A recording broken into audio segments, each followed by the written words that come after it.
start to put tension on my string drawback, I was like, okay, I'm gonna switch. It's him. You can look at the horns when he's dead. I'm in the zone. Let the arrow go is perfect. When they lose their front doors, and, that's how you know they're smoking. Went about 5-10 more yards. We probably went 20 yards total. Tipped, then we would try to get back up. I saw him pull up. We rushed 14 rods that night. We got like 156 and something like that, and then the next day we came up to 163 even. You're listening to the White Cat Outdoors podcast, bringing you to the table where we talk about the outdoors.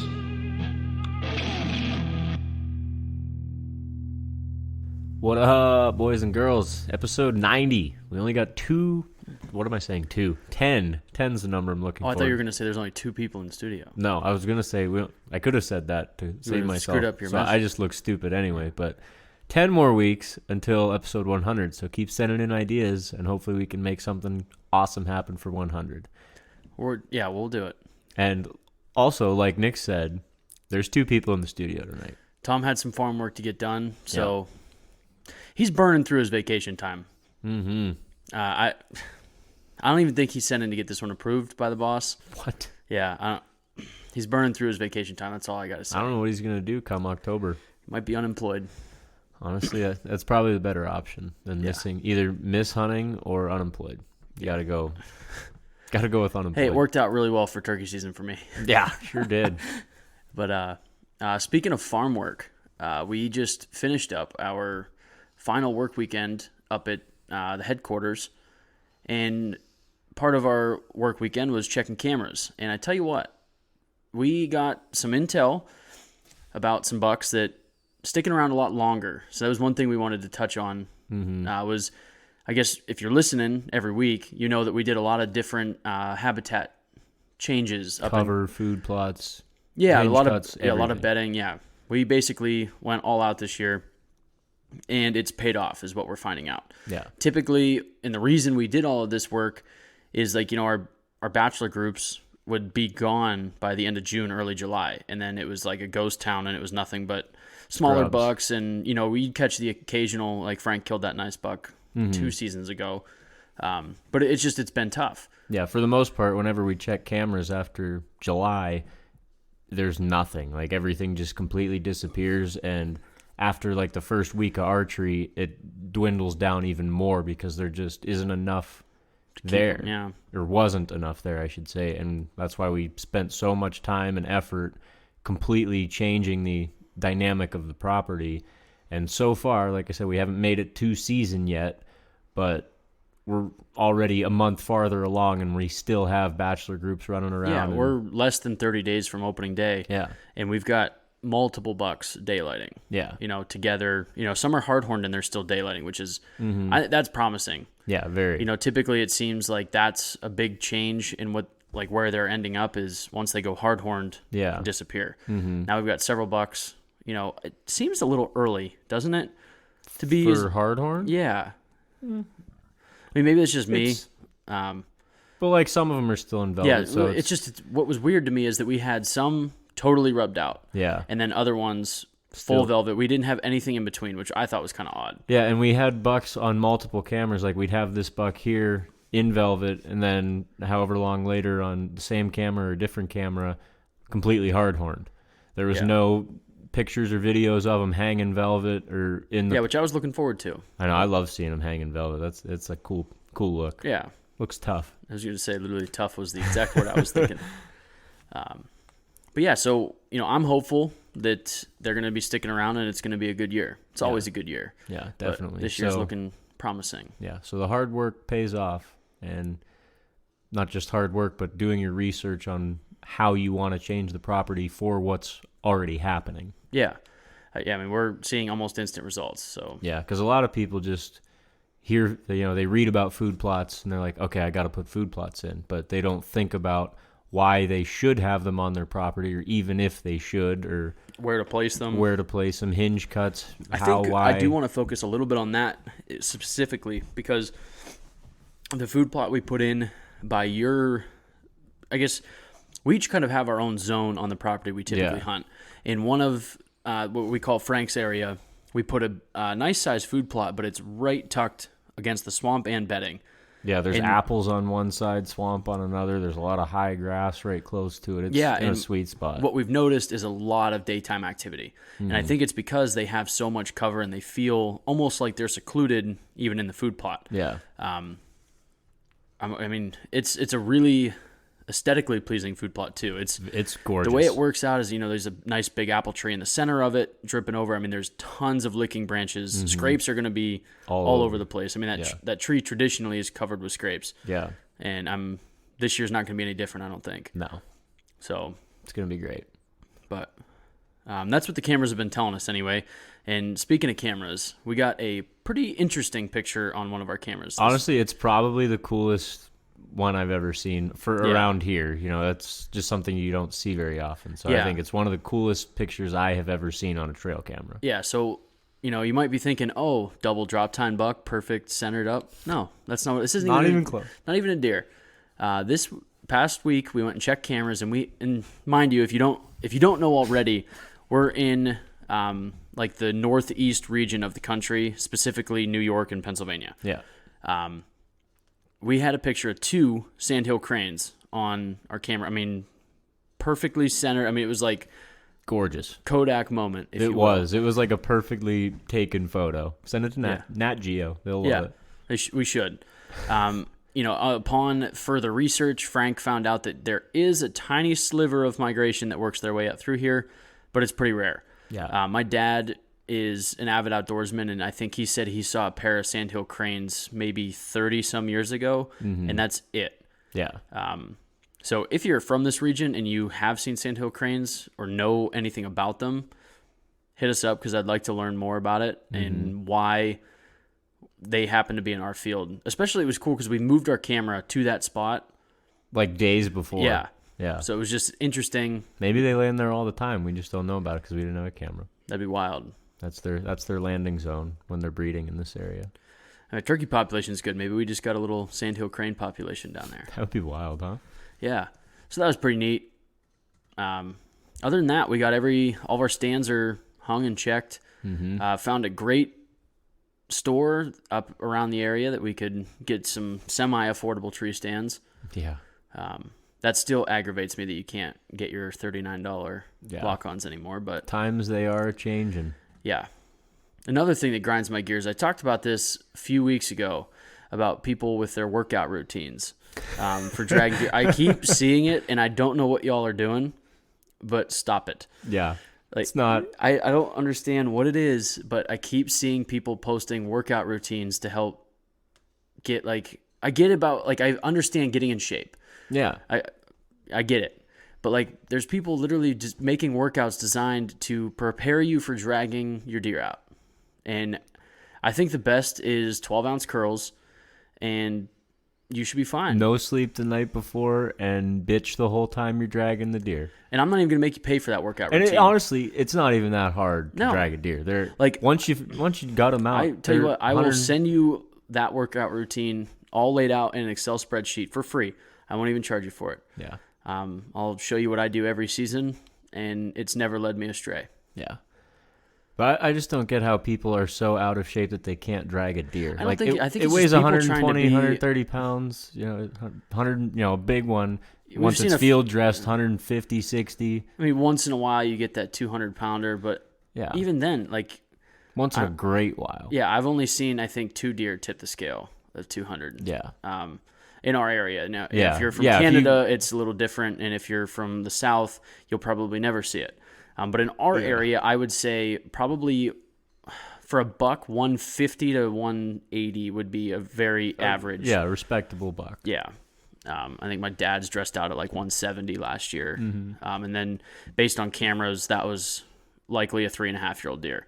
So that's right around in the middle, I guess, for a mature buck. Yeah. And if you can't drag that through snow without dying, send Tommy back there and hit you and have an attack.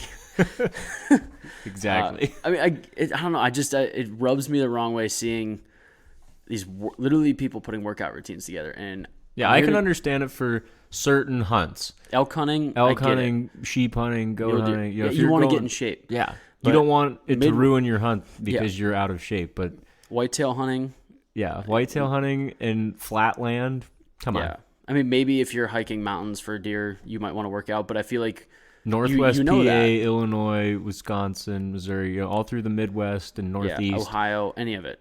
you're fine. Yeah. So don't waste your money on the routines. We're not sponsored, so I Don't can buy say into that. the bullshit. Yeah. Just throwing that out there. So, yeah. What else we Got talking your- shit on the Got your thoughts all fuzzy and fired Yeah, I up. know. I'm all hot and bothered over here. Yeah, I'm kind of drawing a blank at what else we wanted to cover today. I guess we'll briefly go through a few things, prepping as the season gets closer.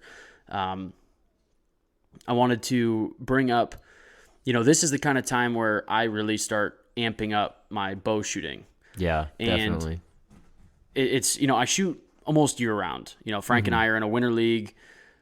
We shoot all winter long, and then I usually do take a break after the winter league. I'll usually put my bow away for like a month and a half, 2 months. Yeah, I'm the same way. Basically, Take a wait little for break. wait for the snow to totally melt so I can start shooting outside again. Because we shoot the indoor league, and then I just don't want to shoot in the snow. It's cold. It sucks. Yeah. I do it all late season, and I don't want to do it anymore. So I wait till it gets a little bit nicer, and I pull the bow back out.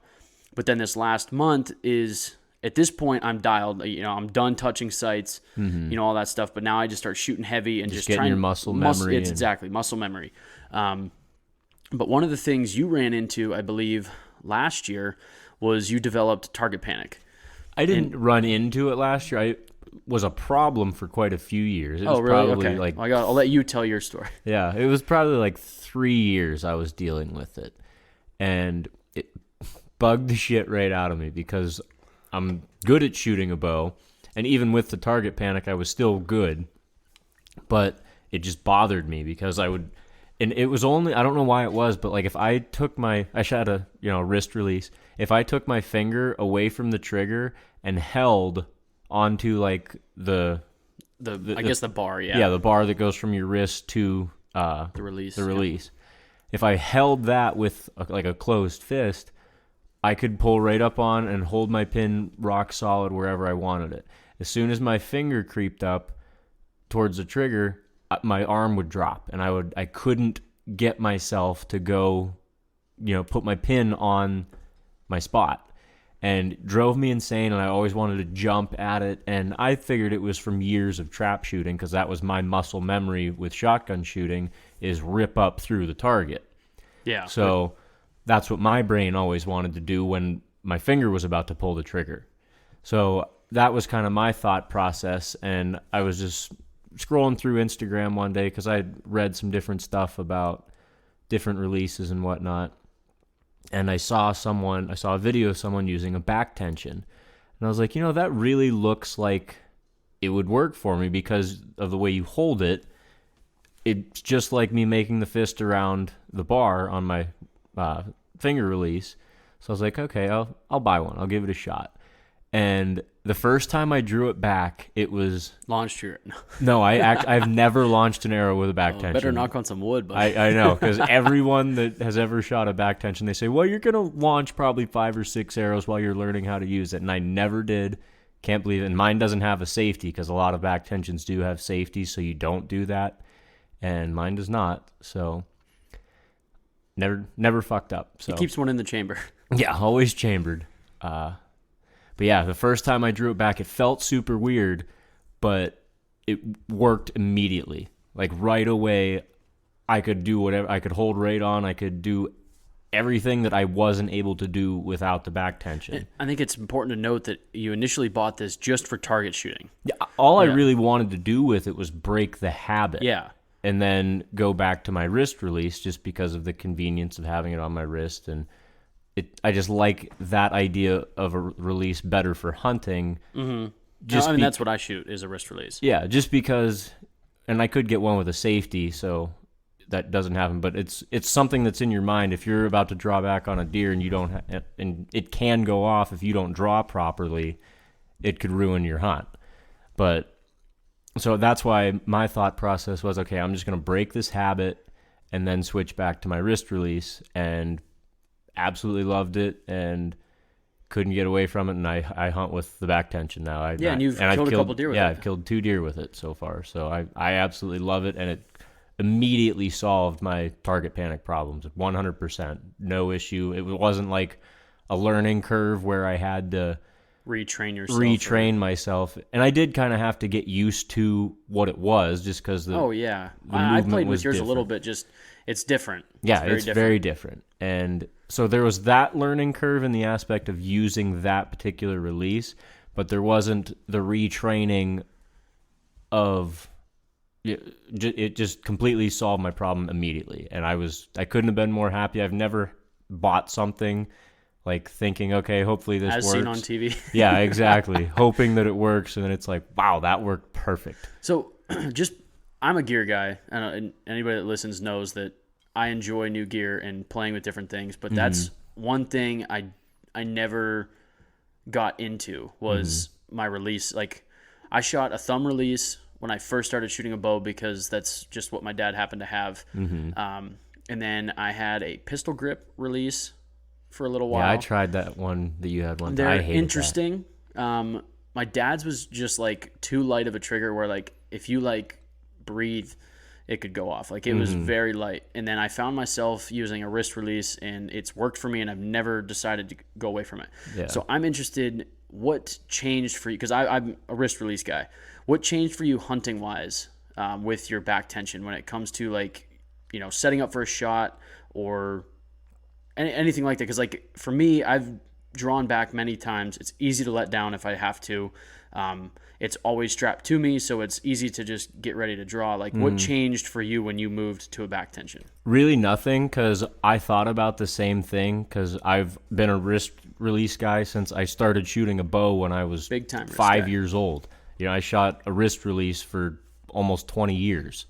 So when I changed, I was kind of worried about it, and same thing. And you can get wrist things for them, and they just kind of hang on a string, but I didn't really want it flapping like that. So I hold it all the time, or I have it, if my hands are in my pocket, it's in the pocket that my hand's in.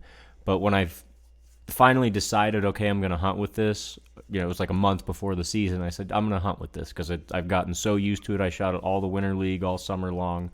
I was like, I'm going to hunt with it. So for like the next month, I literally always had it in my hand. Like when I was driving, anything that I was doing, I had it in my hand. I would just play with it, and I just got used to it being in my hand all the time.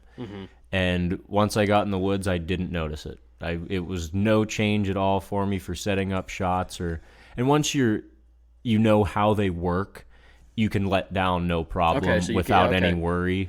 And that's why I think I might get a different one just with a safety on it, just because you never know if you are in an awkward position when you're letting down or drawing. You could kind of tweak your hand a little bit and fire it. For me, I always, like with my wrist release, I shoot a B3, and when I draw it back, I actually have my index finger behind the trigger. So it's literally impossible, unless there was a fail in the mechanics of the release, it's impossible for it to go off. So I draw back that way, and then part of my sequence is bringing the finger forward while, like when I check with my nose touching the string, which this is the first bow I've shot in years that I can that I can have that second point of contact, which I know it sounds crazy, but I always shot with just one point of contact with my release, and I've shot really well. Like I've always been a pretty good shot, but this is the first bow I've ever had that gave me, like, the string angle was proper for my build to where I could have that nose anchor. But anyway, so then I always came through, and then if I had to let down, I just pull the finger back. Yeah, and I was always the same way. I would draw, with, like I said before, with a closed fist, and then I would lift my finger up when I was ready to pull. And that part of my process is what leaned me towards a back tension. And yeah, it just, once you get used to it, you don't notice it. It just, like we said before, the muscle memory thing. And I practiced in the yard while I was shooting my bow. Once I was done shooting and practicing for the day, I would just practice letting down, just in case I ever had to do that in a situation. And one time, I actually did almost fire my bow in the woods, and I wasn't even looking at a deer. A couple weeks ago, I mentioned that whenever I get in the stand, I always draw back on all my different shots. And I've found that it's even more paramount to do that now that I have the back tension, because sometimes you, depending on the tree you're in, if there's like a limb in a goofy spot or you're leaning a certain way, you can kind of like move your arm kind of weird to draw. With my bow, many times I can draw my bow back without, like, I mean, like literally at my side, I can just draw it back and then bring it up. And I think that's something, everybody wants to shoot, the max poundage of their bow, and it's not necessary. No. I mean, Ted Nugent shoots, I think, 53 pounds. Yeah. Like, I want to be able to shoot my bow, like, in late season without I know a kid that we are friends with that missed an opportunity on a buck in a snowstorm because he tried to draw back and he couldn't get his bow back. Yeah. And I think that is horrible. Like, I think you need to be able to draw back at any point. So my bow, I shot 70 for years, and then with the new bow I'm shooting this year, the cams are quite a bit bigger, and the axle to axle is very short. It's only 27 inches.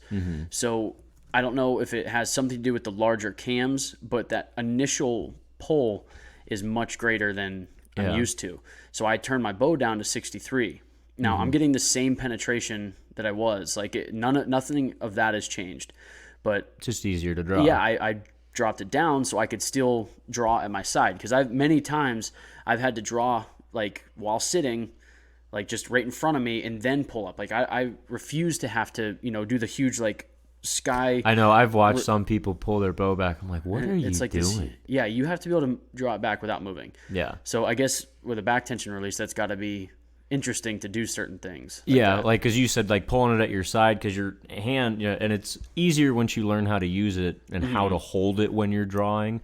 But still, if you're like you have a limb behind you and you go to draw, if your elbow's going to hit it and you got to kind of like turn your elbow down or whatever, then it can get kind of goofy with your hand. Yeah. So I was doing that one time, and I felt it like start to roll a little bit, and mine's got that click when it's about to go off, and I was like, oh no. And like, I wasn't drawing on a deer or anything, I was just running through my shots, but I learned that in that particular spot, it's a pain in the ass to draw. So that's why I like to do it so much, is every time I get in, because I know this shot's a little goofy, I'm comfortable here, I can draw this way in this spot.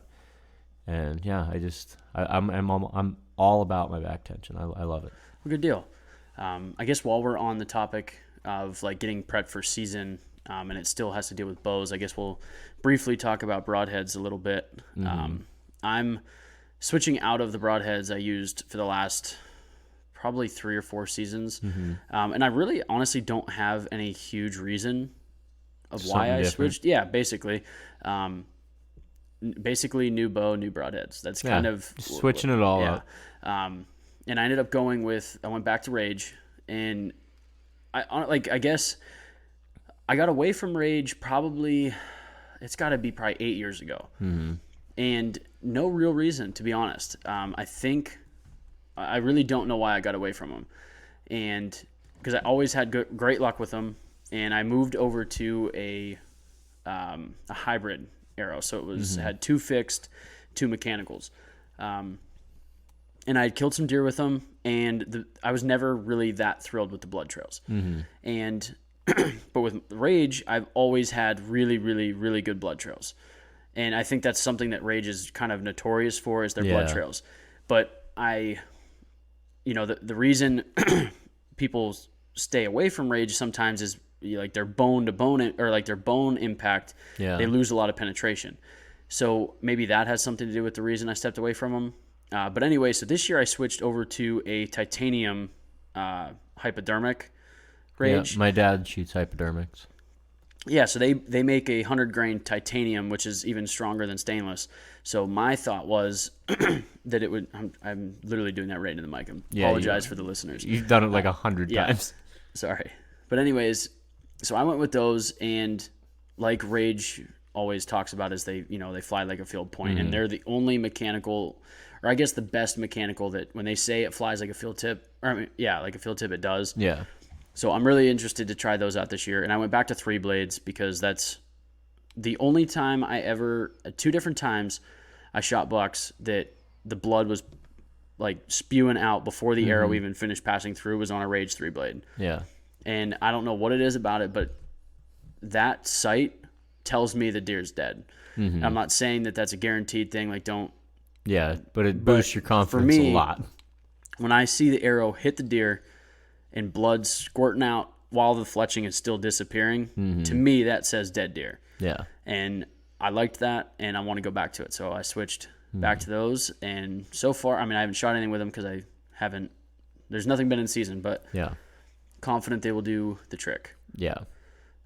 I know you're probably sticking with the Annihilators. Yeah, I was really pleased with those last year's, and I'm definitely going to stick with them. I loved everything about them. I had great blood trails with them. Oh yeah, that looked like a bullet hole. It literally does look like a bullet hole with those things. It punches a circle out. It I literally. mean, I don't know if there's anyone else out there making a solid 3-blade broadhead. I saw one the other day, and I honestly can't remember what the brand was, but I did see a picture of one the other day. I was just scrolling through Instagram real quick, and I saw a picture of one, and I don't know why I didn't commit it to memory, but there is more than just Annihilator out there, but I think Annihilator is probably the first. Yeah, they make a hell of a because broadhead. there's plenty of companies out there. Iron Will is the first one I can think of that has like a solid 2-blade. I know there's other ones besides Iron Will, but that's the one that keeps yelling in my brain right now. But besides that other company, I think Annihilator might be the first solid 3-blade broadhead. And like the way that they have it broken up, well, I guess if you think about it, with 3 blades, now maybe this might sound dumb, but it's like it should be like what, 60 degrees, or for like, the sharpening. angle of the blade. Yeah. It's I can't remember. Either way, the way that they're fashioned, you can just lay them flat on a stone to sharpen them. Yeah, you don't have to sharpen each individual side of every blade. You can sharpen 2 at a time, just rubbing it on a stone. Yeah. So I think that's a really, for somebody like myself who doesn't know how to properly sharpen on a stone, like I can sharpen, but using just a whetstone, it's an art. And it's a lot harder when you're doing it with a broadhead. Yeah. It's one thing to do it with a knife, but then try to do it with a broadhead is a lot different. And not cut yourself. Yeah, exactly. So I think they got a really good thing going. And Frank sent me some pictures and stuff from his blood trails last year, and it literally looks like a 50 cal bullet going through the deer, because it's a solid 3-blade, so it literally just punches like a 3/4 of an inch hole. The diameter of the broadhead is just shy of an inch. Okay, so it's just under. So either way, like almost an inch hole, like inch diameter hole, just punches right through the deer because it's solid all the way to the back. So it's a nasty broadhead, very durable it is. too. Yeah, and they are exceptionally durable. I've rifled them into the ground and stuff, and they're knock the mud off and yeah, exactly. And I've used plenty of other well-built broadheads that if you hit a limb, or if it passes through a deer and hits into the ground or whatever, it'll like just break the very tip off. Yeah. And they'll still function, but it doesn't come to that perfect point anymore. It just snaps that top off. And these things are ridiculous. Like, they're so well built, they aren't breaking. So besides that, like, how did it tune, I guess, after field points? How does it fly? Particular, and that's one thing that people talk about, it's different bow to bow. Exactly. People say, Your this poundage one and draw length for each bow changes it drastically. Yeah, when people say this is the only one that flies like a field point, this is the only one. It's like bullets for your rifle. Yeah, it depends on your bow.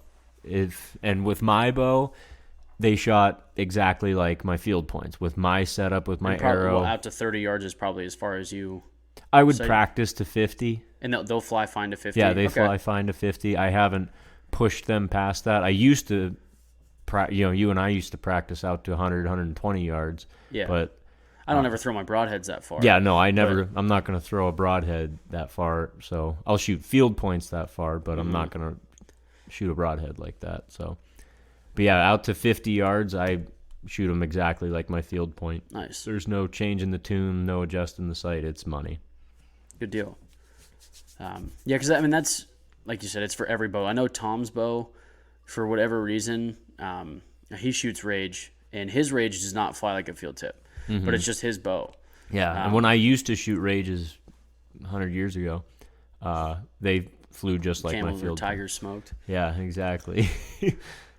But yeah, they were. I liked Rages, but I saw a lot of people that complain that they weren't opening or whatever, and a lot of people say that it can't happen or whatever. But I've found, excuse me, I've seen a lot of deer that get killed that have Rages stuck in them, like stuck in the shoulder blade or stuck in the spine, or I've found plenty of deer that people in my group, it's usually rifle hunting, will kill a deer, and then when we skin it out or we're parting it out, there's a Rage stuck in it. And I feel like a lot of that isn't because of the functionality of the broadhead. I feel like a lot of it is because that's the user, like... Yeah, a lot of people they've got to be the number one selling broadhead. Yeah, exactly. They're just so common, and people think, oh, it flies like a field point because it's shaped like a field point. I don't have to worry about it, and then they send some flyer out there that doesn't hit its mark. A Raven at 100 yards. Yeah, that blows me. I don't want to talk about it. So I think a lot of that has to do with, or not a lot of it, but I think it's fair to put out there that, it is the number one selling broadhead. Yeah. So more people shooting it means that there's going to be deer, more. Yeah. Yeah. In my my closest group of friends that hunts, we've seen really, really nice blood trails. Yeah, and I used them, and I shot several. I think I shot 4 deer with them, and I had great results with them. I had great blood trails. Every deer I hit with them died. Yeah. But it was just, and part of it was what I had seen with other deer and other people, and part of it was, like you said, I just wanted to change it up, try something new. Yeah, we saw them at the Harrisburg show, and I think what intrigued me, and probably you too, is there was a guy in the booth drawing his bow and just shooting this broadhead into a car hood, and then he'd go over, grab it, put it back in his bow, and he just kept all punching day long. holes. Yeah. Like, all day, like Frank said, he was just literally just shooting it right through the car hood and then take it. And all he's showing there is edge retention. Yeah. But most broadheads are not going, like, I mean, he had, like, it was half a dozen times while we were walking through there that the same broadhead was just punching right through. So you're good with edge retention. Yeah, it's definitely a very well-made broadhead. And before I had those, I had a 2-blade. Well, it was technically a 4-blade. It was 2 regular blades and then 2 little bleeders. Oh, the bleeders. And loved those, but they were kind of flimsy. They were a longer broadhead. I shot a Muzzy like that. I don't remember which Muzzy it was, but my big 7 I shot a few years ago. I hit the front shoulder on the other side, so like it passed through and hit the other shoulder, and it literally bent it horribly in the front. Like definitely beyond ever using again. Yeah, and I never had a bad experience with these broadheads that I had. But just touching them and looking at how they were built, they was just thin metal, and I think I killed 1 or 2 deer with those, and again, great results. But I just feel like on a slightly off kilter shot, they could fall apart quickly. Yeah, I see that. Yeah, so like I've never had an issue with a broadhead because I don't think I've ever... It's because I usually put my shot right where I want it, and... With my compound, I've been hunting with a compound since I was 12, so 12, this will be going on 13 seasons. I've had 1 buck that I hit with my bow that I haven't recovered. Yeah, I've had 1 as well, and I hit the shoulder blade. That's exactly what happened with me, I hit the front shoulder, and I never found it. Yeah. So, I guess for me, looking at my own statistics... it made sense for me to be okay with a mechanical broadhead. And I, since then, I fell into, watching too many hunting shows that show, the arrow dropping right in at the heart, tucked in there, and you're so close to that shoulder.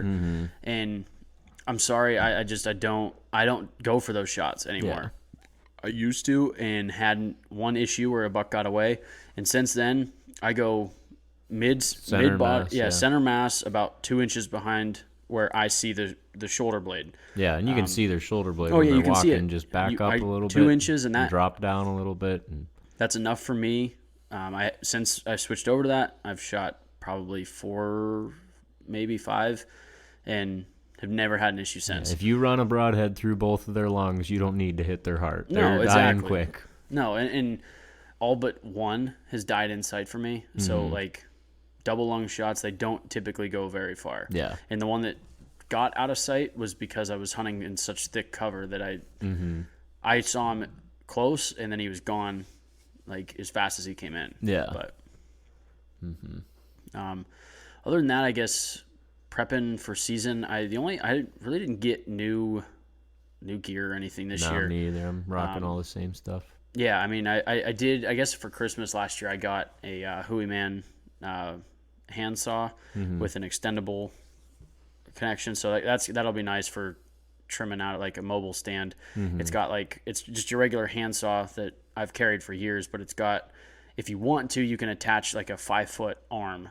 So once in a while, I do run into a point where it's like, man, I wish I could reach that limb out there Yeah. because I could get that shot, So that'll be a really nice thing to add. Yeah. I changed up the head for my filming this year. Only because I don't know if I talked about this on here or not, but last year it was the first year I got serious about filming. Like I've used my GoPro for years. I've got a couple, 1 kill or 2 kills maybe on the GoPro, but you can't see anything on them. No, those are good for looking right at you while you're hunting, but to get a deer on it. Yeah, I mean, I killed a deer at 15 yards and you can't even hardly see the film. Yeah, I have one. It's actually my biggest buck I have on a GoPro, and you can see it, but it was it was 10 yards, I think, when I shot it. So but past that, you're not seeing shit with them. Yeah. It's like a fisheye lens. Yeah, that's just not what they're used for. It's an action cam, basically. Yeah. But anyway, so last year I got serious about wanting to film well, and I started last year with my cell phone. My cell phone records in 4K, so it was very clear. But I just bought a cheap camera head just because I wasn't sure what I wanted. I didn't know what was available. I didn't know what I wanted really, because if you haven't used, if you've never filmed, you don't know what you don't know. Yeah. I guess is the best way to put it.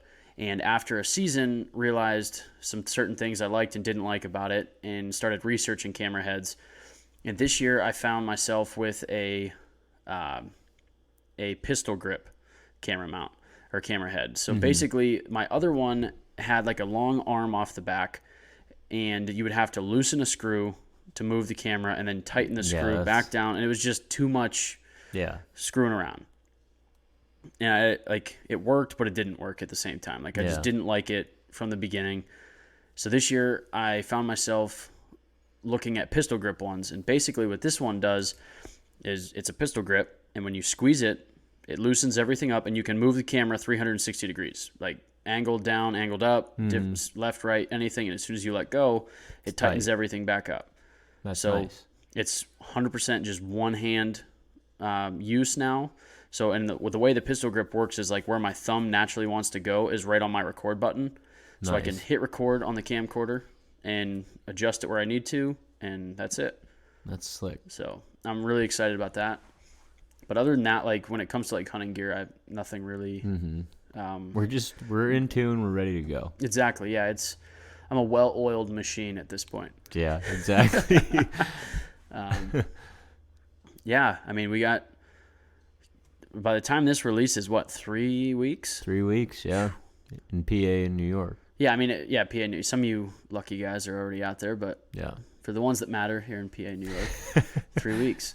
So yeah, I guess you got probably two more episodes, and then hopefully start killing Deer Camp them. series will fire back up. Yeah. So thanks for listening, as always. Oh, did we have a new Patreon member? Oh my goodness. Of course we do. Yeah, there's another gentleman out there that likes our stuff enough to support us, and I can't thank that guy enough. Appreciate the heck Jacob right out Gaffner. of him. Yeah, thank you very, very much.